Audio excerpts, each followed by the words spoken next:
नमस्कार, अपना उत्तराखंड देख रहे हैं आप। मैं हूं शीनम शर्मा। राज्य में कई जिलों में इस वक्त आपदा के हालात हैं। राज्य की धामी सरकार लगातार इस पर काम कर रही है। अब मुख्यमंत्री धामी का कहना है कि सभी जिलों में आई आपदा का पैटर्न एक जैसा है और इसके लिए स्टडी की जाएगी। साथ ही उन्होंने कहा कि स्टडी किनारे कोई भी अवैध निर्माण ना किया जाए, इसे एंश्योर किया जाएगा और अगर अवैध निर्माण होता भी है तो संबंधित अधिकारियों पर कार्रवाई होगी। साथ ही सीएम धामी ने बताया कि नवंबर में राज्य के 25 साल पूरे होने पर विधानसभा का विशेष सत्र आयोजित होगा। सीएम धामी ने उम्मीद जताई है कि विपक्ष इसे हंगामे की भेंट नहीं चढ़ने देगा। मुख्यमंत्री पुष्कर धामी ने न्यूज 18 उत्तराखंड के एडिटर अनुपम त्रिवेदी से एक्सक्लूसिव बातचीत की।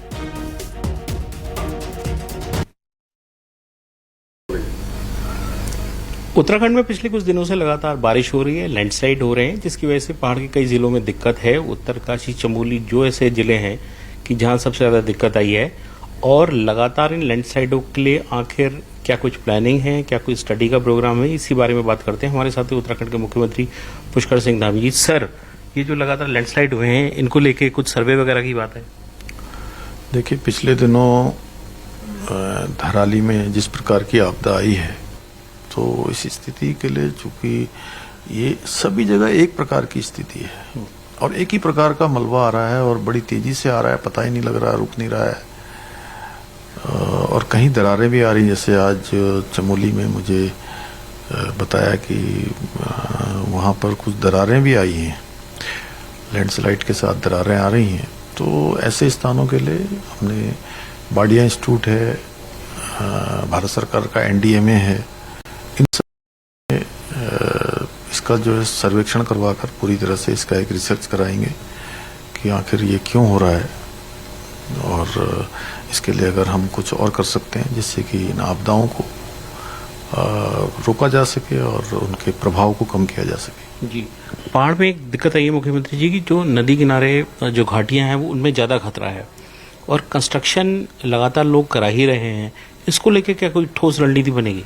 नहीं, बिल्कुल इसके लिए हम बहुत ठोस नीति बना रहे हैं। जो कंस्ट्रक्शन है, अतिक्रमण है, नदी हैं, नाले हैं, हमारे गधेरे हैं, इनके मुहानों पर और इनका जो एरिया है, जो एक लंबे समय से इनका वर्षा काल में, मानसून के समय में प्रभाव उस क्षेत्रों से जल का होता है, पानी का होता है और ऐसे में कहीं भी अगर कोई निर्माण होगा तो उस क्षेत्र के SDM, उस क्षेत्र के तहसीलदार, कानूनगो, पटवारी, लेखपाल या जो भी संबंधित होंगे अगर प्राधिकरण के क्षेत्र में, तो जो लोग भी, जो ही अभियंता इत्यादि जो भी उसके लिए उत्तरदायी होंगे, उस समय उनको जिम्मेदार बनाया जाएगा और उसकी जिम्मेदारी तय की जाएगी। उनके खिलाफ वो कहीं भी चले जाएं, लेकिन अगर उनके समय में इस प्रकार का अगर अवैध निर्माण होगा तो निश्चित रूप से उनके खिलाफ कठोर कार्रवाई होगी। जी, एक पॉलिटिकल सवाल मैं आपसे पूछना चाह रहा था कि अब चुनाव में ज्यादा समय रहने के 1 सवा साल का आसपास का समय है, ऐसे में जो कैबिनेट में 5 मंत्री पद की जगहें अभी खाली हैं, उसको लेकर क्या कुछ डिसीजन होने जा रहा है? देखिए, सभी प्रकार की जो हमारे यहाँ पर बातें होती हैं वो सभी बातें आगे बढ़ी हैं और हाईकमान और सब मिलकर इस पर जल्दी, मुझे लगता है जब सब चीज़ों पर बात हो जाएगी तो उस पर निर्णय होगा। जी, उत्तराखंड के 25 साल भी होने जा रहे हैं, सरकार की कुछ विशेष सत्र बनाने की प्लानिंग है? ये साल हमारे लिए बहुत महत्वपूर्ण साल है। उत्तराखंड राज्य की स्थापना का 25वां साल है, रजत जयंती वर्ष है और रजत जयंती वर्ष का हमने एक कैलेंडर भी बनाया है और इन 25 सालों में हम कितना आगे बढ़े हैं, कितने हमने प्रयास किए हैं, क्या पाया है, क्या खोया है, इस पर 2 दिन का एक विशेष सत्र हम आयोजित करेंगे और उसमें सभी लोग अपने अपना विजन, अपनी अपनी बातें रखेंगे और विकास में क्या योगदान हो सकता है, राज्य की उन्नति में और क्या चीज़ें हो सकती हैं, सारे सुझाव भी आएंगे और मैं समझता हूँ कि ये विशेष सत्र हमारे राज्य के लिए बहुत महत्वपूर्ण होगा। जी, अभी जो एक हाल में विधानसभा सत्र हुआ, बड़ा उसमें हंगामा रहा और लोगों ने भी देखा, दो ढाई घंटे मुश्किल से दोनों दिन मिला के हाउस चल पाया।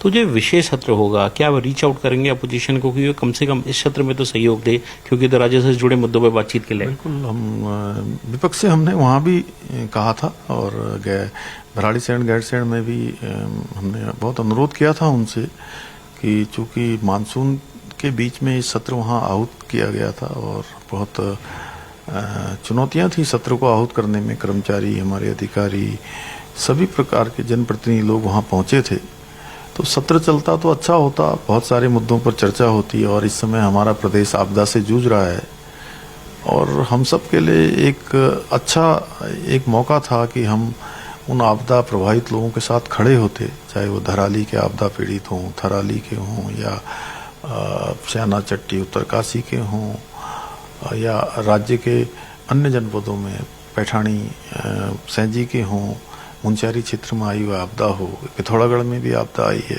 उन सभी पर पूरे प्रदेश के अंदर जहाँ जहाँ आपदा आ रही है उस सभी पर चर्चा भी होती है और सभी जनप्रतिनिधिगण, सभी माननीय सदस्य अपनी अपनी बात भी रख पाते। लेकिन चूंकि वहाँ पर विपक्ष बिल्कुल अड़ियल रवैये पर आमदा था और वो किसी भी कीमत पर सत्र नहीं चलने देना चाहते थे, तो कई बार विधानसभा को स्थगित करना पड़ा। मैं माननीय विधानसभा अध्यक्ष जी का भी बहुत आभार व्यक्त करता हूं कि उन्होंने बहुत संयम से विधानसभा को चलाया। हमारे संसदीय कार्य मंत्री जी ने भी बड़ा प्रयास किया, लेकिन विपक्ष अपनी हठधर्मिता पर था कि हम बात नहीं करेंगे, हम तो केवल यहाँ पर हल्ला करेंगे। जिस प्रकार से हुआ वो बड़ा दुर्भाग्यपूर्ण। तो स्पेशल सेशन ऐसे किसी हंगामे की भेंट न चढ़े और स्मूथ रहे? मुझे लगता है कि ये राज्य के विकास का, राज्य की उन्नति का और इन 25 सालों में जो हमने राज्य हमारा जो नियोजन करके आगे बढ़ाया है उस सभी पर चर्चा होगी। और हम ये 25 साल पूरे राज्यवासियों के हैं, इसलिए मैं समझता हूँ कि विपक्ष भी उसमें भाग लेगा और सहयोग करेगा। जी, तो बहुत धन्यवाद। ये थे मुख्यमंत्री पुष्कर सिंह धामी, जिनका कहना है कि स्पेशल सेशन होगा जिसमें राज्य के रोड मैप को लेकर बातचीत करी जाएगी, जिसमें विपक्ष के आइडियाज भी लिए जाएंगे। कैमरामैन दीपक उपाध्याय के साथ अनुपम त्रिवेदी, न्यूज़ 18 के लिए देहरादून से। उत्तरकाशी में बारिश के बाद कई जगह पर लैंडस्लाइड हो रहा है। पुरोला में पहाड़ी से भारी भरकम बोल्डर नीचे गिरा और वहां पर एक कच्चे घर को तोड़ते हुए नीचे गिर गया। गनीमत ये रही कि उस वक्त बोल्डर पहाड़ी से गिरा, उस वक्त सड़क से कोई गाड़ी या फिर राहगीर नहीं जा रहा था, नहीं तो कोई बड़ा हादसा हो सकता था। तस्वीरों में साफ देखा जा सकता है, पहाड़ी से बोल्डर तेज रफ्तार से नीचे गिरा। पहाड़ी से मलबा आने से पार्किंग भी खतरे की जद में आ गई। Oh my God!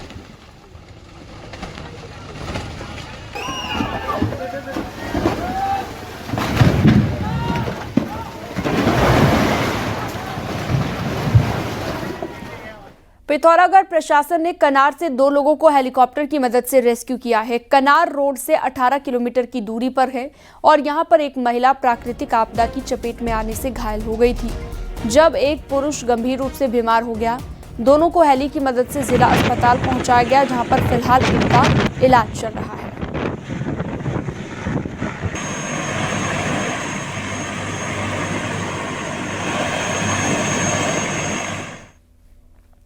पिथौरागढ़ के देवत गांव में इन दिनों रात नहीं हो रही है। दरअसल यहां के ग्रामीण हफ्ते भर से रातों को सो नहीं पाए हैं।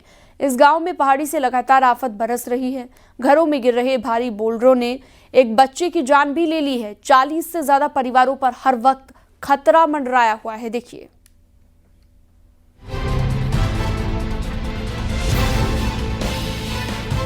पहाड़ी के नीचे बसे इन घरों में कब आफत बरस जाएगी ये कोई नहीं जानता। देवत गांव के सैकड़ों ग्रामीण हफ्ते भर से इसी खौफ में जिंदगी काट रहे हैं। रात को पहाड़ी से आए भारी बोल्डर की चपेट में आने से जहां एक बच्चे की मौत हुई है, वहीं घर भी पूरी तरह से जमींदोज हो गया है। यहां लगातार पहाड़ी से बोल्डर गिर रहे हैं, जिसकी वजह से लोगों की नींद गायब है। हालात ये हैं कि 40 परिवार हर समय खौफ के साए में जिंदगी जीने को मजबूर हैं। ऊपर पहाड़ी में हमारे बोल्डर पूरे लटके हुए हैं। आए ना आए दिन वो बोल्डर आ रहा है, नीचे मकानों में गिर रहा है। बीच में भी पत्थर आया, मकान यही सामने मकान में गिरा और एक व्यक्ति की मौत हुई। कल रात भी ऐसी फिर पत्थर गिरा है, फिर गांव पूरा दहशत, पूरा गांव जो है खाना पीना छोड़ के रात के 8 बजे सब रोडों में भाग गए हैं। अपनी बच्चों की सेफ्टी चाहिए, अपना सेफ्टी चाहिए, हमें विस्थापन चाहिए यहाँ से। और उसके बाद हमें क्या कहते हैं, कई बार सेफ्टी जगह में हमें अपना मकान चाहिए, हमें पैसा भी नहीं चाहिए। सरकार ये कहेगी कि कल के दिन नहीं, हमें आपको पैसा देंगे और आप मकान बना दीजिए, लेकिन हमें पैसा बिल्कुल नहीं चाहिए। गांव के ऊपर मौजूद पहाड़ी में अभी भी भारी बोल्डर अटके हैं। ये बोल्डर कभी भी गांव पर कहर बरपा सकते हैं। बरसात में जमीन की पकड़ कमजोर होने से इनके गिरने का खतरा बढ़ गया है।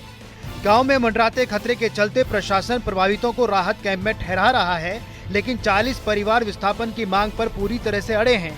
सरकार एक्सपर्ट की मदद से पूरे इलाके का सर्वे कराने का प्लान भी बना रही है। जो भी स्थायी उपाय हो सकते हैं उसको किया जा सके, इसके लिए मुख्यमंत्री जी ने अपनी हामी दी है। और तथा जो ग्रामीणों की कुछ लोगों की ये मांग है कि हमें विस्थापित किया जाए, उसमें भी जो भी समुचित व्यवस्था हो सकती है विस्थापन की, उसके लिए प्रशासन और सरकार तैयार है। देवत गांव में बरस रही इस आफत के लिए अवैध खनन को भी जिम्मेदार माना जा रहा है।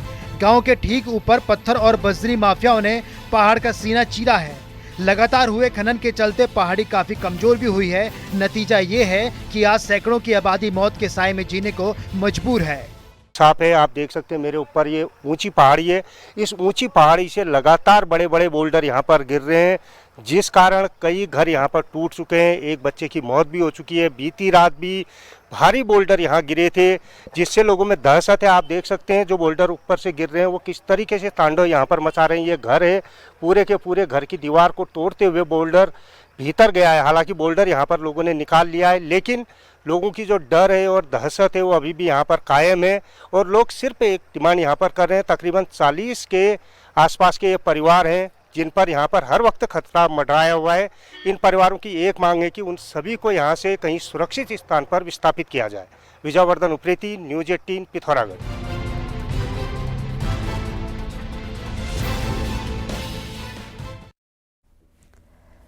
देहरादून में केंद्र सरकार की ओर से स्कूलों में पोषण के लिए मिलने वाले बजट में बड़े घोटाले का खुलासा हुआ है। हैरानी की बात यह है कि एक उपनल कर्मचारी पर स्कूलों में बच्चों के पोषण और खाने के लिए आए 3 करोड़ 18 लाख के गबन का आरोप है। करीब 800 स्कूलों के इस फंड पर घोटाला हुआ है। आरोपी नवीन सिंह रावत के खिलाफ देहरादून जिला शिक्षा अधिकारी ने रायपुर थाने में शिकायत दी थी, लेकिन 20 दिन बाद भी पुलिस के हाथ खाली हैं। आरोपी नवीन सिंह रावत का कोई पता पुलिस को नहीं लग पाया है। केंद्र सरकार से हर बच्चे के लिए 5 से 8 रुपए प्रतिदिन का बजट मिलता है। इससे बच्चों को अच्छा खाना स्कूल में खिलाया जा सके, लेकिन इसमें ही करोड़ों का घोटाला हुआ है। पुलिस इस मामले पर बोलने को तैयार नहीं है।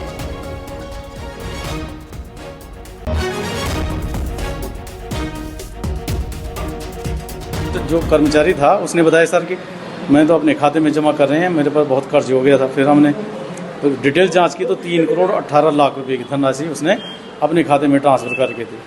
फिर हमने 20 तारीख FIR दर्ज की है और FIR में उसके विरुद्ध सारे बैंक से जो उसने पैसा ट्रांजैक्शन किया है अपने खाते में पूरी डिटेल हमने प्राप्त कर ली। बैंक पुलिस को दे दी हमने, पुलिस इन्वेस्टिगेशन कर रही है इसमें।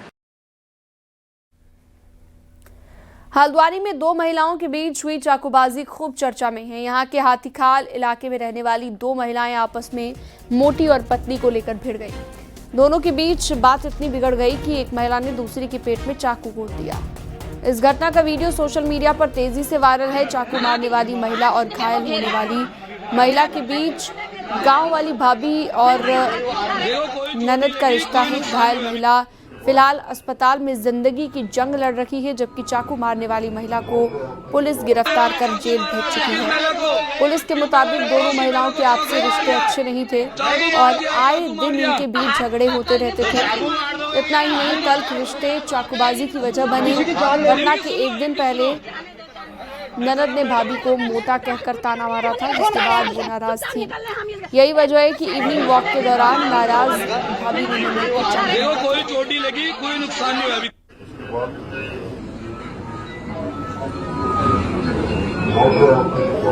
चाकू मारा किस महिला को, किस महिला ने पड़ोस की महिला को। महिला रोड किनारे कोई सब्जी या कुछ ऐसे पत्ते काटने के लिए चाकू ले गई थी। वहाँ पर बातचीत बढ़ी तो एक महिला ने सब्जी काटने वाला चाकू था, उससे दूसरी महिला को पेट में मार दिया था। इस पर भी तुरंत पुलिस ने त्वरित कार्रवाई की और मुकदमा दर्ज करके जिसने चाकू मारा था उसको जेल भेज दिया गया। पौड़ी के लैंसडॉन में दिल्ली से घूमने आई युवती के साथ रेप के मामले में केस राजस्व पुलिस ने रेगुलर पुलिस को ट्रांसफर कर दिया है। पुलिस आरोपी की तलाश में जुटी है। दरअसल दिल्ली से घूमने आई युवती के साथ उसके मंगेतर के मौसेरे भाई ने दुष्कर्म कर दिया। जानकारी के मुताबिक दिल्ली का एक युवक अपनी मंगेतर और अपने मामा समेत 2 मौसेरे भाइयों के साथ 23 अगस्त को लैंसडॉन में घूमने पहुंचे थे। इस दौरान सभी जय हरिखाल के एक होटल में रुके, जहां पर रात को 9 बजे सभी खाना खाने के लिए होटल के रेस्टोरेंट में चले गए, लेकिन युवती वॉशरूम जाने के लिए होटल के कमरे में रुक गई। तभी युवक के मौसेरे भाई हर्षवर्धन उर्फ अनुज ने मौके का फायदा उठाकर युवती को होटल के कमरे में बंद कर उसके साथ दुष्कर्म किया। इसके बाद 24 अगस्त की रात युवती ने अपने मंगेतर को पूरी घटना बताई। इसके बाद पुलिस हेल्पलाइन नंबर 112 पर घटना की सूचना दी गई। मामला राजस्व क्षेत्र से संबंधित होने से केस को राजस्व से सिविल पुलिस को ट्रांसफर किया गया, जिसके बाद अब युवती के मेडिकल और बयान दर्ज कर आरोपी युवक की तलाश की जा रही है। 112 पे एक सूचना मिली कि एक युवती ने फ़ोन करके बताया कि उसके साथ उसके मंगेतर के भाई ने गलत काम कर दिया है, जिस पे हमने तुरंत ही उससे संपर्क कर उसके द्वारा बताया गया कि जिस स्थान पे किया गया है उस स्थान को हमने सुरक्षित कर लिया गया और एफएसएल टीम को तुरंत ही सूचना कर दी गई कि वहाँ से जो भी इससे संबंधित साक्ष्य हैं उसे उठा ले।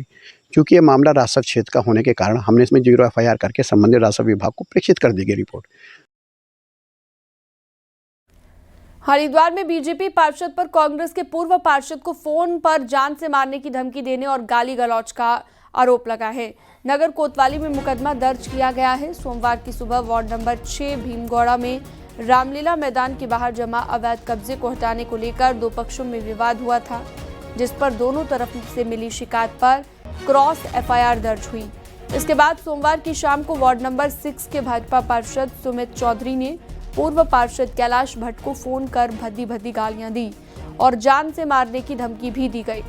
धमकी का ऑडियो भी सोशल मीडिया पर तेजी से शेयर किया जा रहा है।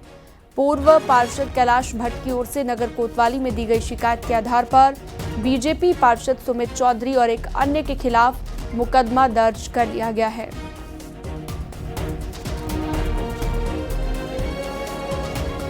ये गाली गलौज का एक व्यक्ति को धमकी देने का पूरा एक ऑडियो क्लिप जो है पुलिस के संज्ञान में आया है और इस पर जो प्रार्थना पत्र प्राप्त हुआ है उसके आधार पर संबंधित व्यक्ति जिसके द्वारा धमकी दिया जाना बताया गया है प्राइमा फेसी, उसे अभियोग पंजीकृत कर दिया गया। हरिद्वार की पौष कॉलोनी में दिन दहाड़े घर में घुसकर लूट से सनसनी मची हुई है। घटना रानीपुर कोतवाली क्षेत्र के शिवालिक नगर की है, जहां पर एक होटल कारोबारी के घर में घुसे 3 नकाबपोश बदमाशों ने हथियारों के दम पर कैश और ज्वेलरी लूट ली। इतना ही नहीं, बदमाश कारोबारी की कार लेकर भी फरार हो गए। हालांकि लूटी गई कार पुलिस ने बरामद कर ली है। घटना के वक्त कारोबारी की बेटी घर में अकेली थी। इनके घर में सुबह इनकी बेटी अकेली थी तो 2 लोग घर के अंदर घुसे, एक व्यक्ति बाहर रहा और इनके घर से इनकी जो ज्वेलरी 7,500 रुपये का कैश था, इनकी बेटी की ज्वेलरी लेकर गए। वो साथ साथ जो उनकी गाड़ी पोर्टिको में स्विफ्ट खड़ी थी उसको भी लेके गए साथ में। नैनीताल हाई कोर्ट में नैनीताल जिला पंचायत चुनाव के लिए री वोटिंग की याचिका पर सुनवाई हुई। इस दौरान हाई कोर्ट ने 24 घंटों के भीतर चुनाव के लिए बने हुए गाइडलाइंस की कॉपी मांगी है। ये वो चुनाव निर्देश पुस्तिका है जिसके तहत चुनाव होने थे। हाई कोर्ट में सुनवाई के दौरान डीएम और चुनाव आयोग से चुनाव के लिए बनी निर्देश पुस्तिका मांगी गई तो वो कोर्ट में दाखिल भी नहीं कर पाए। डीएम नैनीताल ने तो कोर्ट को बताया है कि ऐसी कोई निर्देश पुस्तिका नहीं है। याचिकाकर्ताओं की ओर से कोर्ट में कहा गया कि जो परिस्थितियां नैनीताल में बनी उसमें रीपोल का प्रावधान हो सकता था, क्योंकि 2019 में विपुल जैन केस में हाई कोर्ट ने कई ऐसे आदेश दिए हैं। आपको बता दें कि कांग्रेस की पूनम बिष्ट ने याचिका दाखिल की है। रीपोल की मांग कोर्ट से की गई है।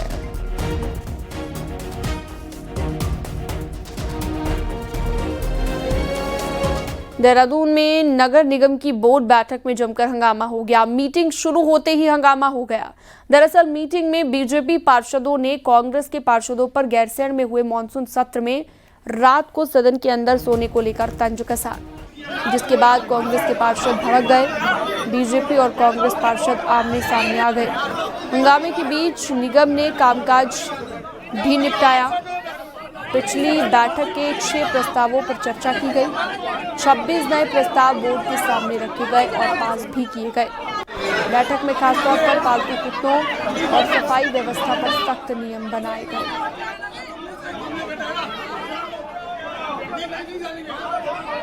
करनी थी जनता के हक की, हमने बात करनी थी कि अपने अपने वार्डों में किस तरीके से विकास करें। लेकिन यहाँ पर अभी भी कुछ पार्षद ऐसे हैं कि वो बोर्ड को बोर्ड नहीं समझते, सिर्फ ये सोचते हैं कांग्रेस और भाजपा। बात कह रहे हैं आके अब कांग्रेस ही सदन में सो गए थे। अरे सोए क्यों थे ये तो बताइएगा आप। जब आप बात छेड़ते सिर्फ लोगों को भड़काना बोर्ड मीटिंग में कि जब उनकी कुछ चीज़ें हम रखते हैं, विपक्ष जब बात रखता है, उठाता है लोगों की बात, वो बात दबाने के लिए करते हैं। लेकिन आज कांग्रेस के सभी पार्षद उस बात को बर्दाश्त नहीं कर पा रहे। ये तो हम बोर्ड भंग करवा रहे थे और वापस आ रहे थे। लेकिन उसके कहने के बाद मेरे साहब ने उसके लिए उन्होंने खुद भी माफ़ी मांग ली इस चीज़ के लिए कि मेरे से गलती हुई।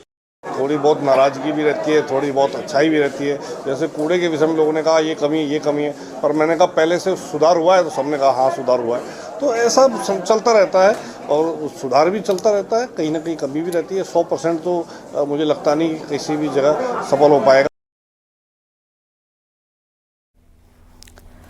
पंचायत चुनावों में बीजेपी भले ही 12 में से 11 जिला पंचायत जीतकर झूम रही हो, लेकिन इस जीत के पीछे एक कड़वा सच भी छिपा है। वो सच है पार्टी के कई विधायकों की करारी हार। पंचायत चुनावों का रिपोर्ट कार्ड सामने है और बीजेपी के कई बड़े नामों पर फेल की मुहर लग चुकी है।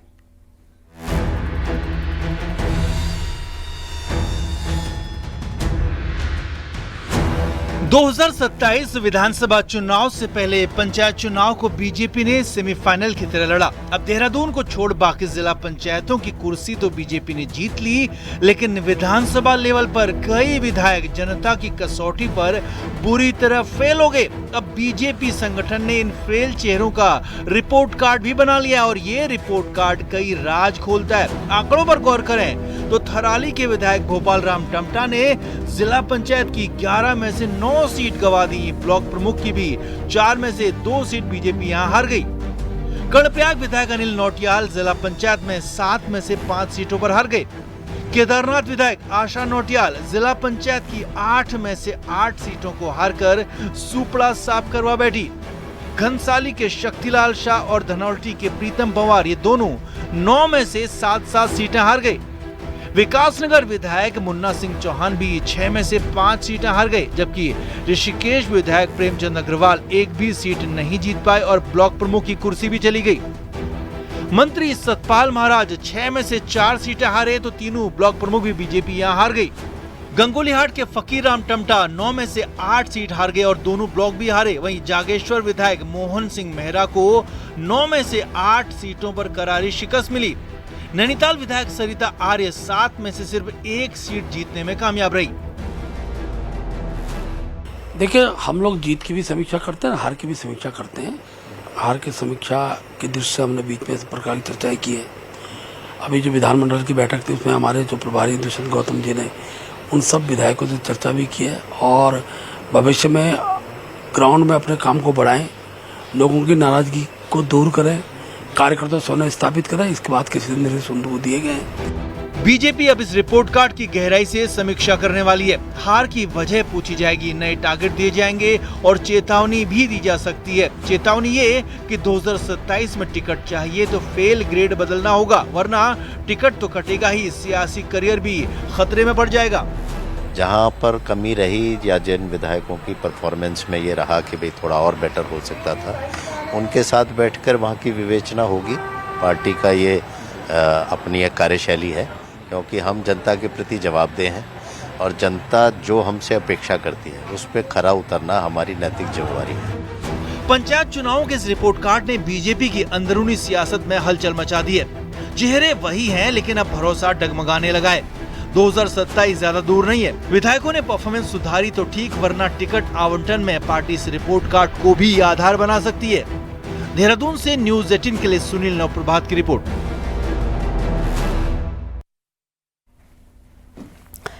त्रिस्तरीय पंचायत चुनाव समापन होने के बाद 27 अगस्त को नवनियुक्त ग्राम प्रधानों का शपथ ग्रहण होगा, लेकिन अल्मोड़ा जिले में 1160 ग्राम प्रधानों में से सिर्फ 246 ही शपथ ले पाएंगे। बाकी के ग्राम प्रधानों को शपथ के लिए ग्राम पंचायत सदस्यों के उपचुनाव का इंतजार करना होगा। दरअसल अधिकांश गांवों में ग्राम प्रधान तो बन गए, लेकिन ग्राम पंचायतें गठित नहीं होने के चलते दिक्कत बढ़ रही है।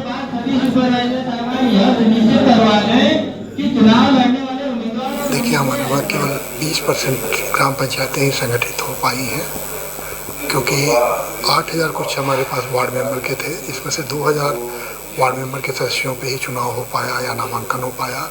6000 सीटें रिक्त हो गई हैं। तो जो ये शपथ ग्रहण होता है, चूँकि प्रधान में सदस्यों का कोरम पूरा नहीं होता है, उसको असंगठित मानते हैं। तो और रुकते हैं एक छोटे से ब्रेक के लिए, फौरन लौटेंगे।